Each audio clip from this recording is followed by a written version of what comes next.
Hey all, I thought I would answer some of the questions that I've had sent in to me recently. I've had 3 very good questions. Let's just get straight to it and start off with number 1. Rubbish. What do I do with it? Well, I certainly have a lot of it, especially when I get beer boxes sent to me. I've got all the cardboard, I've got all the inside of the box that keeps the bottles from banging about. I've also got the cans and bottles itself. So what do I do with it all?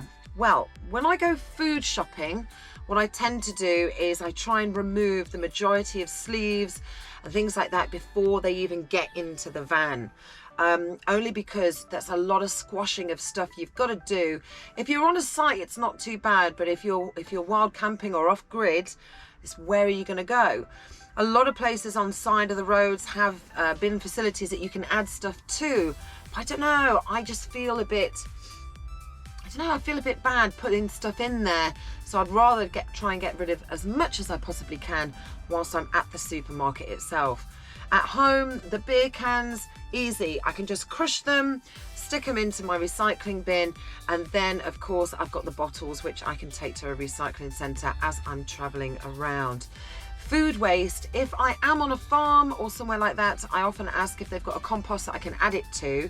If not, it just goes in with my general waste, and then it goes into obviously the general bin.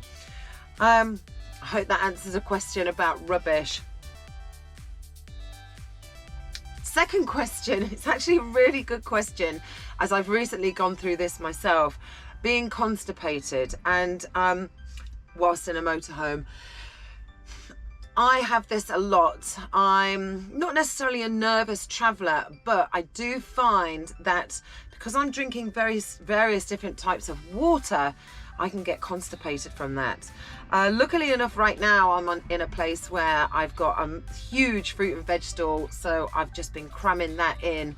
I do use Dukalax if I have to. But one of the things that my mum has been going on at me for ages is about the different types of waters and how it affects your body. The best thing to do if you are on a long-term tour would to be bottled water. Now, I use a lot of drinking water. I fill up the tank with drinking water and then I will boil. But sometimes I will just get from my water tanker into my jug and make some squash, which is probably not the best thing, as this is what happens. I do get constipated. So the best advice I would give to you for that would be to keep bottled water. I do keep fizzy water behind my driver's seat if I fancy something, I'm parched and I need some quick hydration, because I don't know why I find that carbonated water actually hydrates me quicker. Some people might say that's the exact opposite, but each to their own. And the final question is about solo traveling as a female. I get a few different questions about this. How safe do I feel as a solo traveler female? I've not come across anything that I've needed to worry about. In fact, quite the opposite. I think because I've been on sites on my own, the site owner, tries to take extra care of me. 1, because I am female, and 2, because I am on my own. It's nice, they phone up and check on me to make sure I'm okay.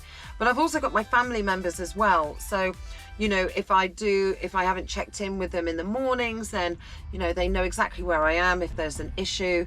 I do have an app on my phone that provides a GPS cloud to my immediate family, which is for free, which might be something good that you could look at. But usually I feel fine. Because I am in and out of pubs all the time, I did think, would this be an issue of maybe some drunk guys trying to hassle me? And surprisingly enough, everybody has been 100% genuinely nice. So I've not come across it yet. Doesn't mean that it couldn't happen. So I just have to be wary. Just make sure I've got my buddy system in place of my family and friends, making sure that they know where I am, and also, you know, the regular people that I speak to. So there are ways to keep safe. I've got various things in the van that I can use. I've got little alarm systems and stuff. I do carry a rape alarm. It is next to my bed. So, you know, at night time, if somebody were to break in, I know that's quite drastic to say, but I do have a rape alarm by the side of my bed just in case. And I'd love to say that I've got a bat or an axe somewhere, but obviously I can't say things like that on YouTube. I hope that's answered your questions. Just a very quick video. I'd love to get some more in. If you've got anything that you'd like to know about me, about the tour, about how I resolve issues, then please get in touch. And this has been Rebecca from A Motorhome Life of Hank and Marvin, signing off.